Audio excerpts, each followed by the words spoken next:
د خدای د حقونو په سلسله کې د ایمان نه پس لوی مسله هغه د مونځ ده. د دواړو جهانو سردار په بستره پروتو، آخری وصیت، آخری نصیحت او آخری وعظ چې کړی دی نو دی کړی دی الصلاة وما ملکت ایمانکم، د مونځ خیال ساتئ او د هغې مخلوق چې ستاسو د لاس ته لاندې دی. زمونږ پښتانه مونځونه کوي، شکر دی.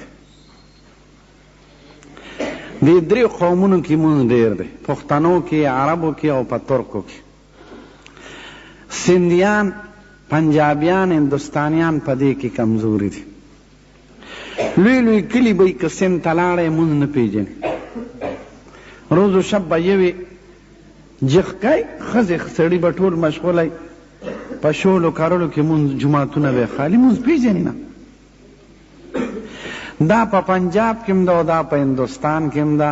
زمونږ پښتانه شکر دی دا 100% تقریبا مسلمانان دي، که د غر په سر اوسېږي او ځان له کوري نو هم د جومات غم یې کړي. نو دا د خدای احسان دی او د دې نعمت مونږ شکر نشو ادا کولی او خدای دې نور هم زیات کړي. خو پښتنو کې د مونځ په کولو کې یو څو کمزوری دي. بے خصوصاً کابل افغانیانو کې، په دې قبایلو کې او په دې ښاریانو کې. دا ورته ځکه یم چې خیال مې ورته منځونه به کوي خو غلط کوي.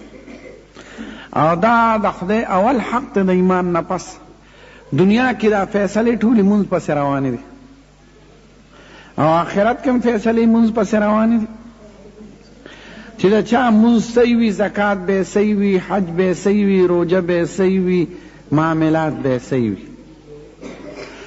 او د بدونه به خدای ساتي چې د چا مونځ خطای، زکات به خطای، روژه به خطای، حج به خطای، معاملات به خرابي. او قیامت پر ورځ اول به مسله د مونځ چې مونځ یې صحیح، خدای پاک به ملایکو ته وایي باقي کې ورسره قلم راکاږه. که زکات کې فرق وي خیر دی معاف کوئ، که روژه کې فرق وي کش پې راکاږه، که حج کې فرق وي خیر دی گزاره ورسره کوي. مونځ پسې مسلې په دنیا کې هم روانې دي، په آخرت کې مونځ کې کمې کمزورې دي. څه د زړې رڼا واله کوي، څه د نوې رڼا واله کمزوری کوي، دواړه درته ښه. د زړې رڼا واله دا کمزوري کوي چې د رکوع صحیح نه کوي، رکوع نه پس نیغ نه ودرېږي.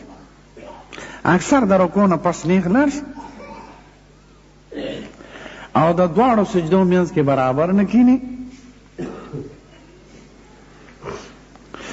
رکوع کې برابر ملا برابرول او د رکوع نه پس نیغ ودرېدل دا واجب دي زمونږ په مذهب کې. او باقي دریو مذهبونو کې ورته فرض وای. فرض هغه څیز ته وایي که دې پرېښودل نه کېږي.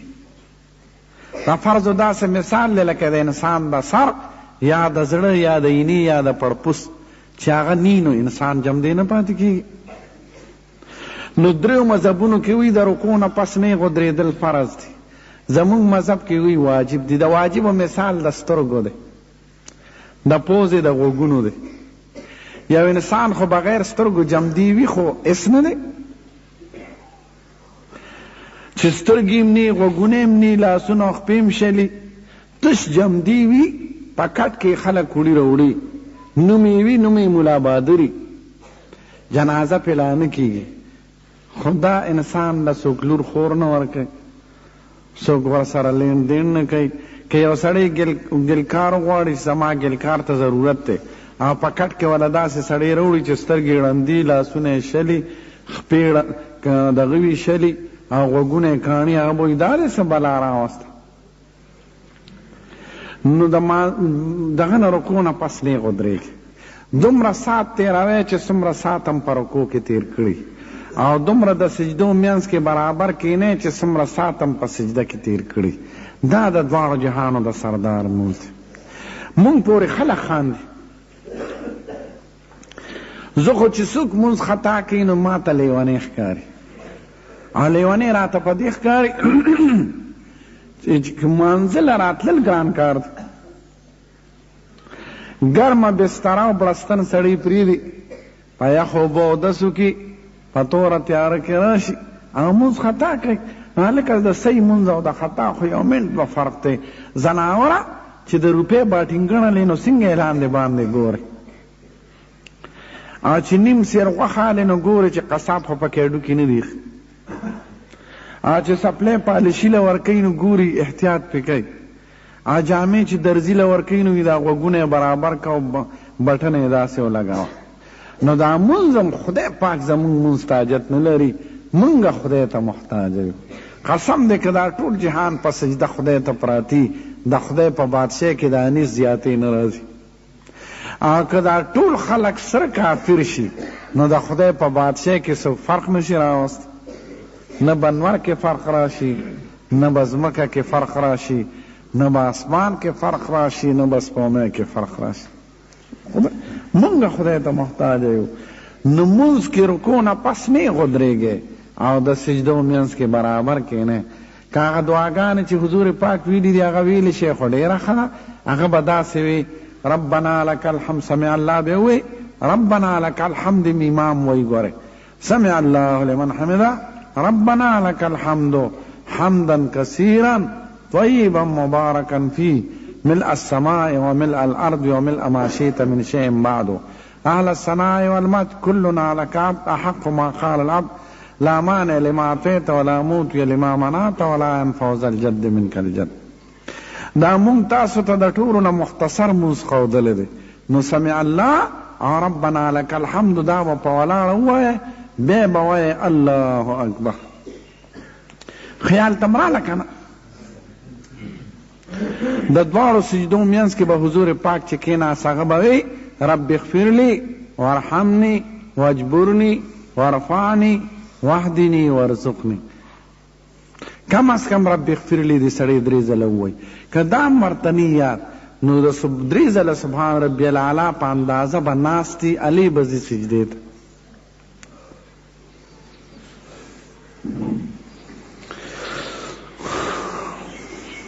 د نوې رڼا خلک دا غلطي کوي، دا د زړې رڼا والا ملایان هم غلطي کوي، امام به یې مونځ به خطا کوي. هلکه دا ولې په بنو کې مو مونځ کوو د قصابانو په جومات کې، لوی جومات، یو سړی را سره خواته ولاړو چې ما 2 رکعته کول هغه 10 کړي. ما یې خدای چې دا سړی زر لاړ نه شي، چې سلام مې وګرځو هغه ته ما ورته بابا جي ودرېږه سپین ګیرو. ما یې مونځ په حوصله کوه، په زړه کې خفه وم خدای ټول عمر یې تېر شو سپین ګیري سړی دی، مونځ یې صحیح نه که ستا به نور څه صحیح وي. په انګولي کې خو چې لږه مساله زیاته وي نو ښځې ته اسمان او ځمکه یو ځای کوي.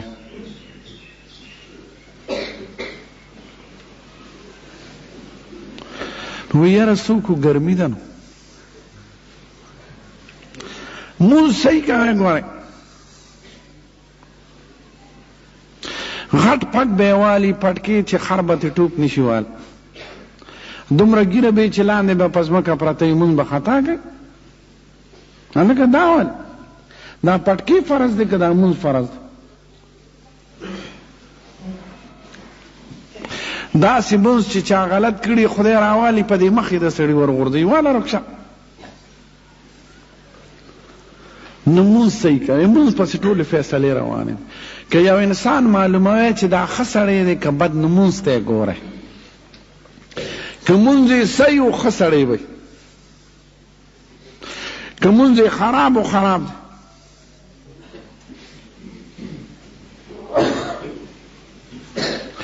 د نوې رڼا خلک دا غلطي کوي چې سرتوره سر مونځ کوي. اوس انګریزي سر به یې پرېښي، لاره به یې پکې کږوښ کړي او نیغ به خدای ته جغ ولاړي.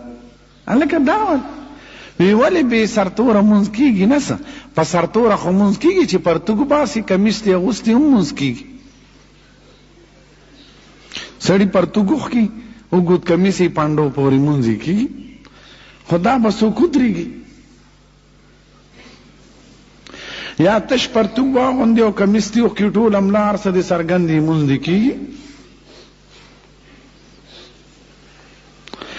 تش نشته د آداب او د سنت او د مونږ نه خبره. دا جاهلان دي چې څوک سرتوره مونځ کوي، د دوی مونځ مکروه دی. ټیک ته صحابه کړي دي د فقیرۍ د وجه نه. یو سړي سره ټوپۍ ني پټکي ني، د عاجزۍ سر یې خریلی دی، یې د سر د سنتو مطابق پرېښی دی، څه ورسره ني نو ټیک ته. په احرام کې خلک په سرتوره مونځ کوي، خو ته خو د مستۍ د وجې نه کې، د نشې د وجې نه دماغ کې د یو خناس ناست دی، نو په سرتوره مونځ کول مکروه دی. دا د آدابو د اسلام نه خلاف دی. اذا اوسع الله فاوسعوا، دا د عمر فاروق فرمان دی بخاری شریف کې. صحابه خو جامې نه وي، یو څادر به ځان نه راتاو کړ، کمیسونه نو د عام، قسم د ډېر عمر د حضور پاک کمیس په نو ته څادر به ځان نه راتاو کړ، دومره فقیري وه. صحابه کرام به ناستو، د یو بل نه به شاته کېدل چې زه ښکاره نه شم، جامې چېرته وي. یو څادر ځان نه راتاو کړی چې ډېر به خو نو دوه به، نو که ته وایې چې بې سرتوره مونځ یې کړي، ټیک ته که دغه شانتې نو ته موکه.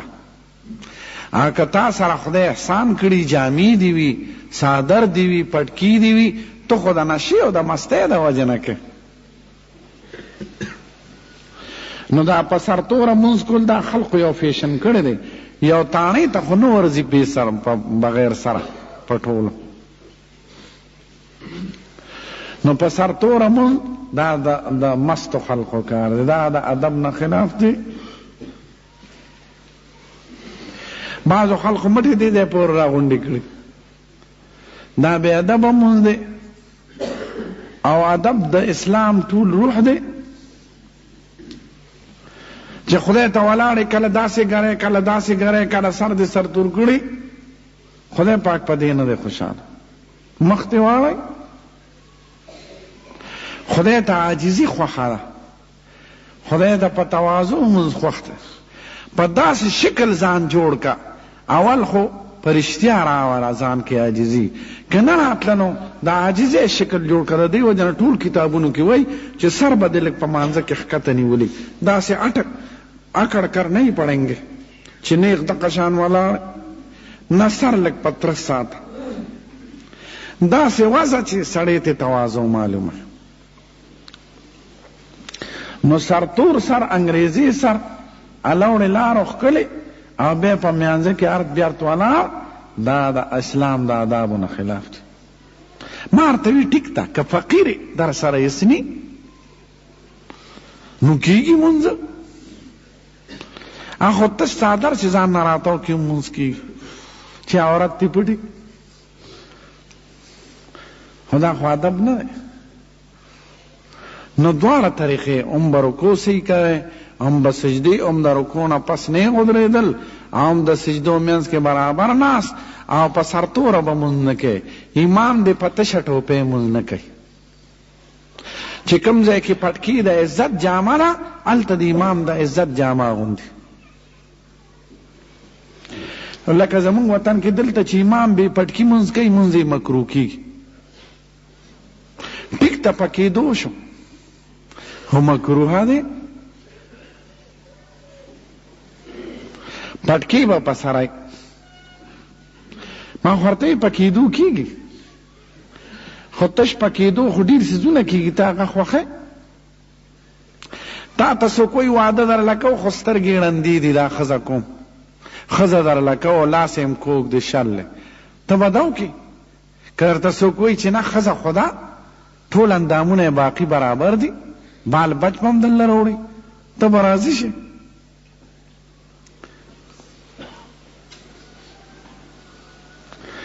هر چیز کې خیش خوند کوي. دا مستحبات د مونځ ډول دی، سنن د مونځ مکملات دي. سنت چې سړی مونځ کې پریږدي، داسې مثال دی لکه د گنجي سړي. گنجي سړی چې دی مار سر کې ګوتې وي، هغه سره څوک ډوډۍ خوري؟